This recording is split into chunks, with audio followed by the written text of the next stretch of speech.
Delhi public school सूरत के 10वीं कक्षा के विद्यार्थियों को मेरा नमस्कार। इस वीडियो के माध्यम से आज हम समास का अध्ययन करेंगे। सबसे पहले समास की परिभाषा अर्थात समास किसे कहते हैं यह जान लेना आवश्यक है।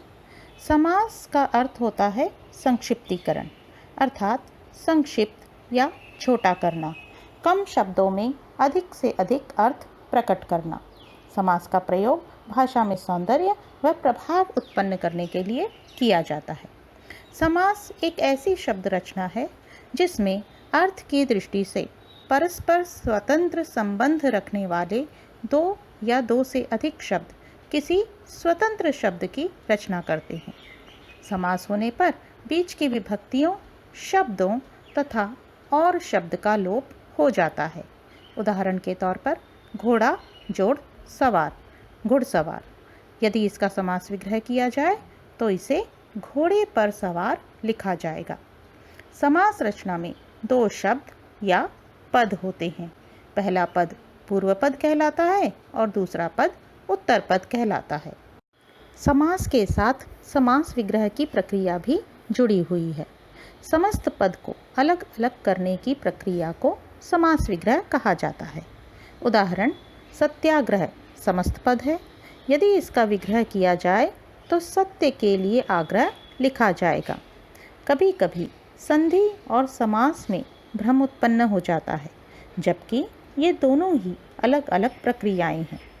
संधि में वर्णों का मेल होता है, परंतु समास में शब्दों या पदों का मेल होता है। शब्दों को अलग करने की प्रक्रिया को संधि विच्छेद कहा जाता है, जबकि समस्त पद के पदों को अलग करने की प्रक्रिया को समास विग्रह कहते हैं। उदाहरण पुस्तकालय एक शब्द है। यदि इसका संधि विच्छेद किया जाएगा तो पुस्तक जोड़ आलय लिखा जाएगा, परंतु यदि समास विग्रह किया जाएगा तो पुस्तकों के लिए आलय वाक्यांश लिखा जाएगा।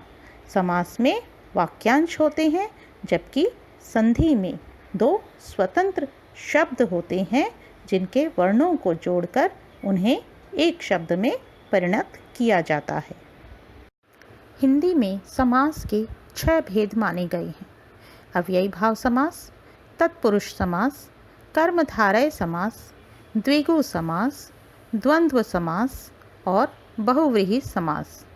जबकि संस्कृत में कर्मधारय समास और द्विगु समास को तत्पुरुष समास के भेद के रूप में ही माना गया है।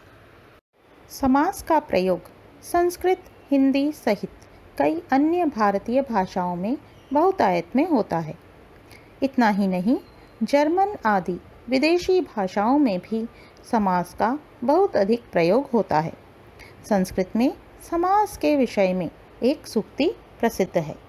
द्वंद्वो द्विगुरपि चाहम मद्गेहे नित्यम अव्ययी भावः तत्पुरुष कर्मधारय येनाहम स्याम बहुव्रीहि। इसका अर्थ है, मैं घर में द्वंद्व अर्थात दो प्राणी स्त्री पुरुष हूँ, द्विगु हूँ, मेरे पास दो बैल हैं। मेरे घर में नित्य अव्ययी भाव अर्थात अभाव रहता है, खर्चा नहीं चलता। तत्पुरुष इसलिए हे पुरुष महाशय, स्वयं कवि अपने आप से कह रहे हैं। कर्मधारय ऐसा कर्म करो जिससे मैं बहुव्रीहि अर्थात अत्यधिक अन्न वाला हो जाऊं।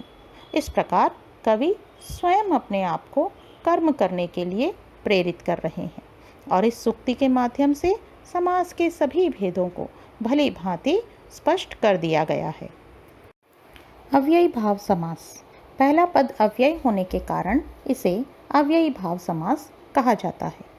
पूर्व पद के अव्यय होने के कारण समस्त पद भी अव्यय हो जाता है।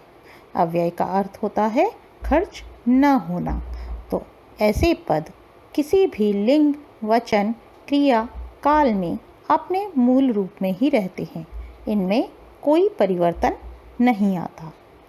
अव्ययी भाव समस्त पद के साथ विभक्ति चिन्ह नहीं लगता। अव्ययी भाव समास में 3 प्रकार के पद होते हैं। पहला आ, निर, प्रति निस, भर, खुश, बे, ला, यथा आदि उपसर्गों से बने पद। उदाहरण: आमरण, भरपेट, निसंदेह, यथा शक्ति। दूसरा है एक ही शब्द दो बार आए, जैसे घर घर, विग्रह घर के बाद घर, रोज रोज, विग्रह हर रोज। तीसरा है एक जैसे शब्दों के मध्य बिना संधि के नियमों के कोई मात्रा या व्यंजन आ जाए, जैसे हाथों हाथ, विग्रह हाथ ही हाथ में, बीचों बीच, विग्रह बीच ही बीच में। अव्ययी भाव समास के उदाहरण: समस्त पद और विग्रह। आजीवन, जीवन पर्यंत, यथाशक्ति, शक्ति के अनुसार, भर पेट, पेट भरकर, रातों रात, रात ही रात में, निसंदेह, संदेह के बिना, प्रतिदिन, हर दिन। तत्पुरुष समास। तत्पुरुष समास में दूसरा पद प्रधान और पहला पद गौण होता है, अर्थात विभक्ति का लिंग वचन दूसरे पद के अनुसार होता है।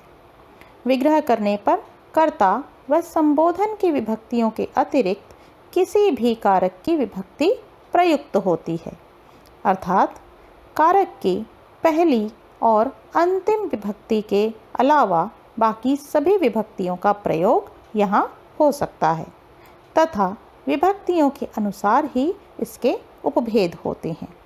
इस आधार पर तत्पुरुष समास के 7 उपभेद होते हैं: कर्म तत्पुरुष समास, करण तत्पुरुष समास, संप्रदान तत्पुरुष समास, अपादान तत्पुरुष समास, संबंध तत्पुरुष समास, अधिकरण तत्पुरुष समास। ये 6 भेद विभक्तियों के आधार पर हैं और एक अतिरिक्त भेद है नंज तत्पुरुष समास। इसके विषय में हम आगे चर्चा करेंगे। तत्पुरुष समास के उदाहरण: यश प्राप्त, यश को प्राप्त, हस्त लिखित, हस्त अर्थात हाथ से लिखित, हवन सामग्री, हवन के लिए सामग्री, जन्मांध, जन्म से अंधा, सेना नायक, सेना का नायक, कार्य कुशल, कार्य में कुशल। नंज तत्पुरुष समास निषेधात्मक होते हैं।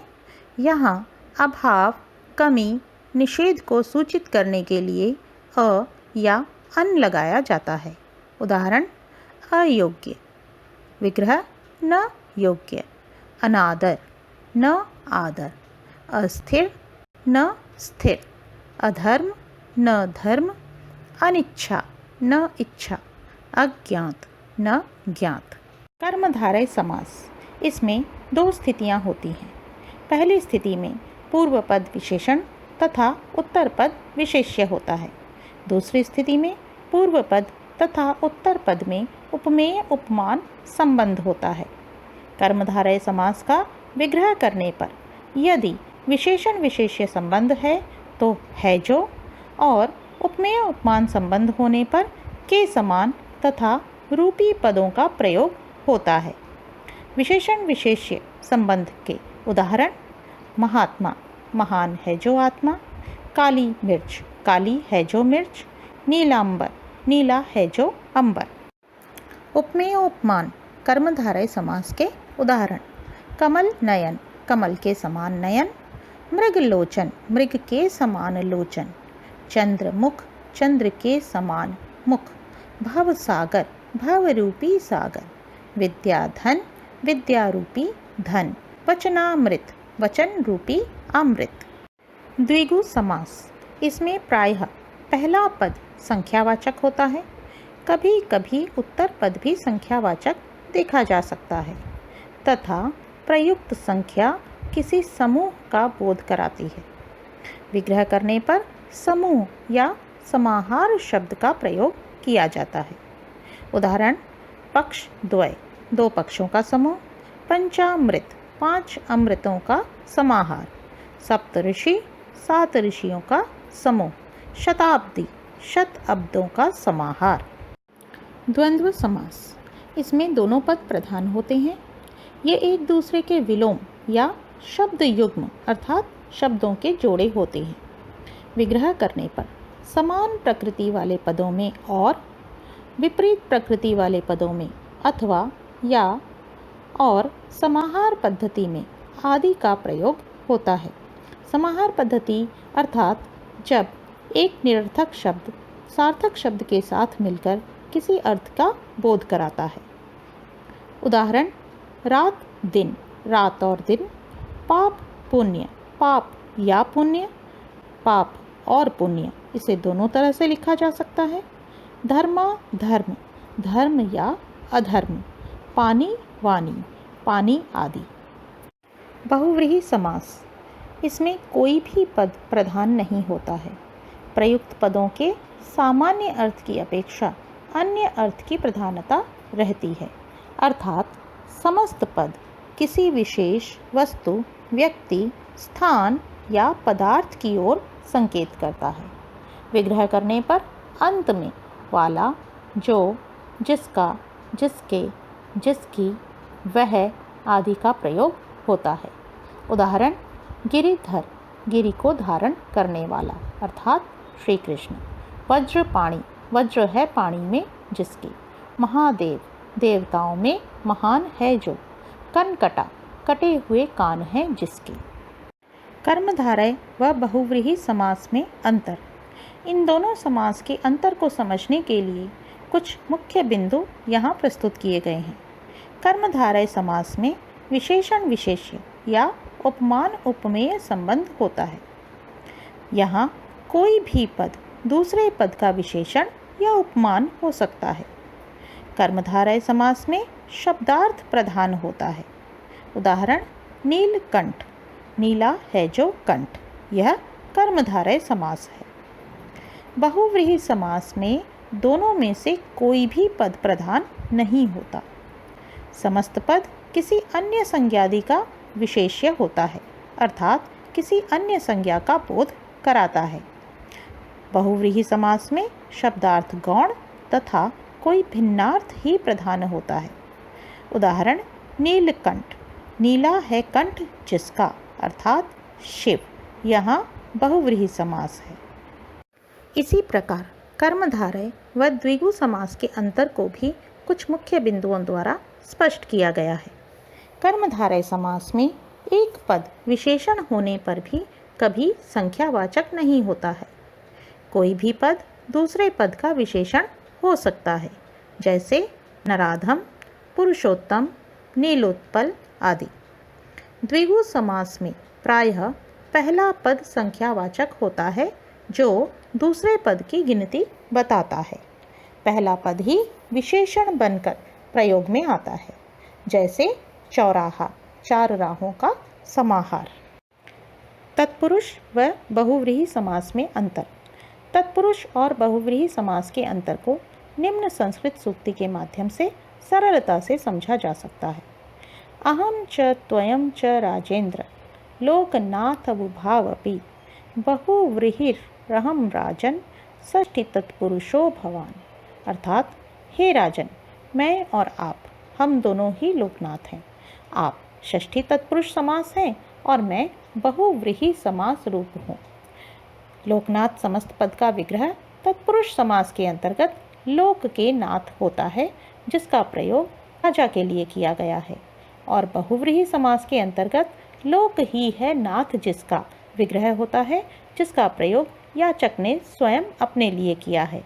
इस प्रकार बड़ी ही सरलता से, आसानी से दोनों समास के अंतर को स्पष्ट कर दिया गया है।